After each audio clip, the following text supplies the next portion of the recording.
Hello, my name is Yasmin Castillo, and I'm going to be talking about the brand that I selected and the brand that I came up with.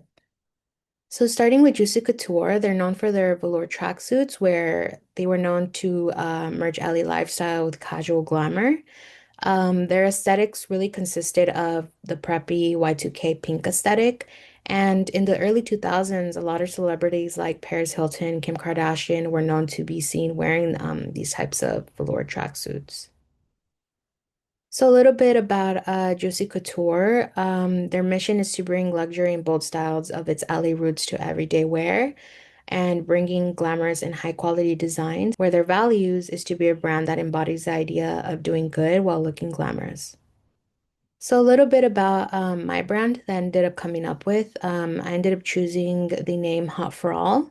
Hot for All would be a brand with its main core values surrounding accessible yet fun clothes for people with different disabilities, yet discreet adaptive designs.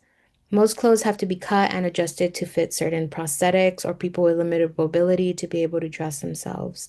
The merchandise would really consist of jackets, coats, skirts, pants, purses with different adaptable designs to these types of garments. So the positioning map. So I looked up different competitors as IZ Adaptive.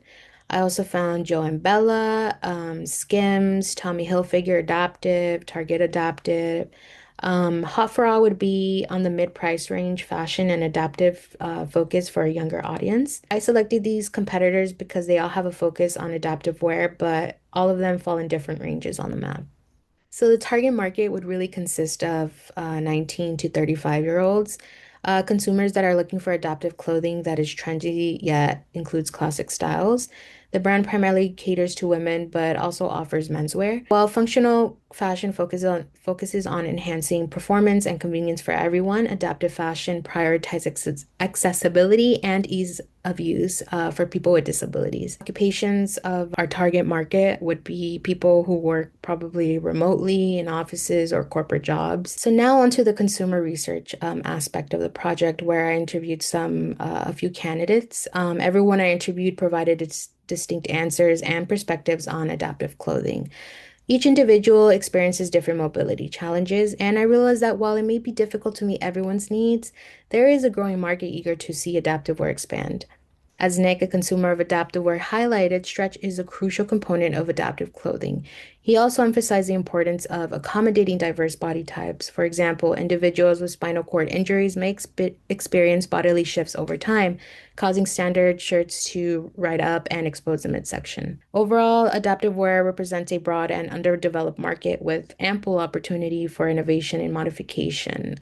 The participants I interviewed represented a range of backgrounds and they had different disabilities. So, this is a more in-depth part of the consumer research aspect of the project. Nick acknowledges that people with severe disabilities often face financial barriers to fashionable clothing and relies on tailoring modifications. Brittany is a price conscious balancing between affordability and quality brands. Amber is selective, prefers sustainable clothing over fast fashion despite fewer options. And Rachel is conscious of affordability, but also doesn't mind spending money on certain clothing items and picks what she likes. So just a bit more information, like as of their personality and their attitudes towards shopping for clothing items. And one thing that really stood out to me was Nick had said, where he said, generally speaking, people with the most severe disabilities probably have the least amount of money to spend, and entitlement programs like Medicaid and Medicare don't buy fashionable clothing. But all things being equal, more variety is needed. For the market research aspect of this project, I ended up choosing IZ Adaptive as my major competitor. It is a well-established brand specializing in stylish, functional clothing for people with disabilities. They focus on adaptive designs that address mobility challenges while maintaining modern fashion appeal, which aligns closely with the goal for Hot for All. By analyzing their products, approach, and consumer base, I can identify opportunities to innovate and differentiate our brand in areas such as sensory features, exclusivity, and just a more youthful appeal for a younger demographic. So here we could just see their price ranges from 658 to 400, just more on the pricier side of things.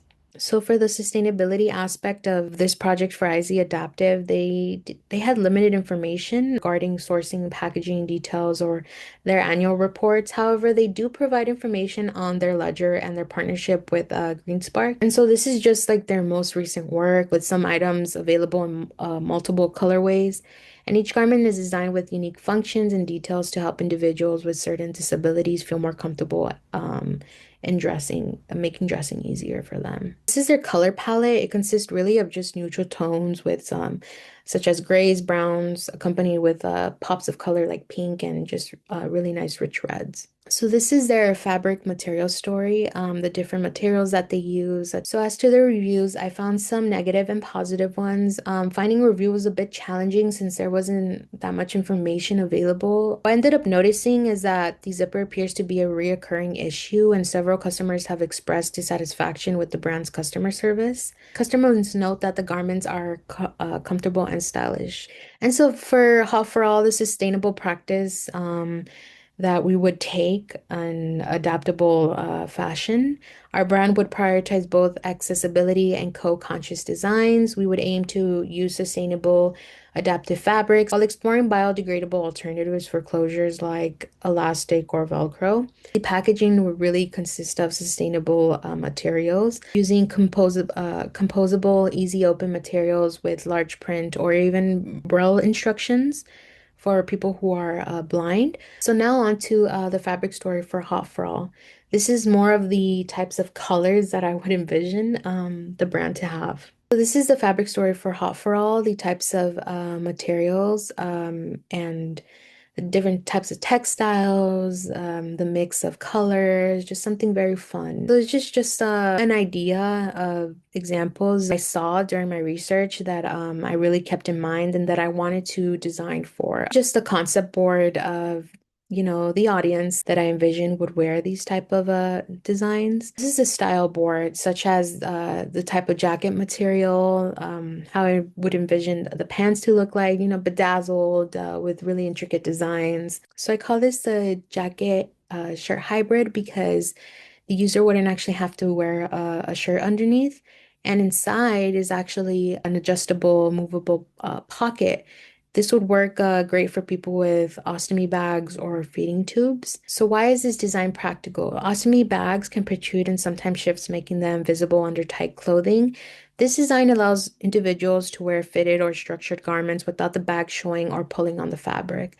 The internal pouch keeps the bag in place and prevents it from swinging or shifting during movement, reducing skin irritation and discomfort. It also distributes the weight of the bag more evenly, helping to relieve strain on the abdomen. Additionally, the design allows the wearer to switch between different bag sizes or types without altering the jacket or shirt. For individuals with feeding tubes, it eliminates the need to tape the tubes to their chest by providing a more secure placement that keeps it stable and prevents compression against the body. So these jeans would actually be used by folks in wheelchairs due to the comfortable stretch and easy slip-on feature, and it would really just eliminate the use of zippers, which is, something that a lot of that some customers complained about when it came to IZ adaptive zippers, just them wearing and not working. So yeah, it would have a stretchy waistband, not too thick so that it doesn't hurt the customer's back while sitting for long periods of time. The pockets would actually be in the front, so no back pockets, to avoid any bum discomfort. And the sides would have slits with magnetic closures for prosthetics. And the sides of the pants would be decorated with beading and just a really nice rhinestone design. So the price range would probably be like around $90. Fabric, cotton, elastic denim, and the sizes would vary from like extra, extra small to XL. I really wanted to make sure that all the garments that I design would really cater for very petite body types because as I was interviewing one of the candidates, they had mentioned, I think that they were 4 feet tall. Was it 4 feet tall? And I can imagine that if you're trying to buy clothing for, such a petite body size, I imagine that most of the clothes you'd probably find are for children. So this would really help people with smaller body proportions. So this is another jacket that I designed. I imagine it would be used by folks in wheelchairs. It has some side openings, so it would be more comfortable for people who are sitting for long periods of times. The sides are actually closable since they have magnetic tabs. And the back is actually held with Velcro tabs, and it has an opening, making it easier for people to take off. The adjustable skirt, the skirt also features a stretchy waistband, eliminating the need for zippers or button closures. The belt at the front is actually just purely decorative, it's not functional. And on the sides, the wearer can adjust the skirt to the length that they find most comfortable. So imagine someone that's in a wheelchair, they don't have it all bunching up, or sometimes it's just being too long.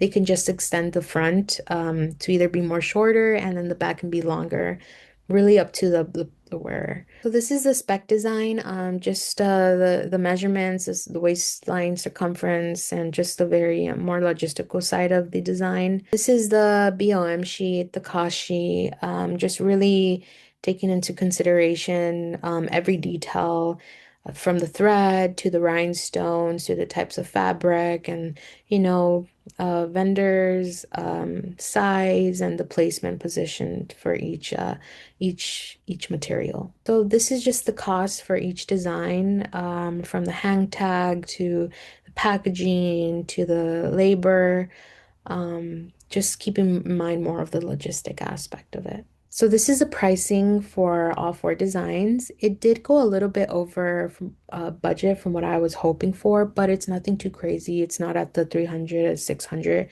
price range.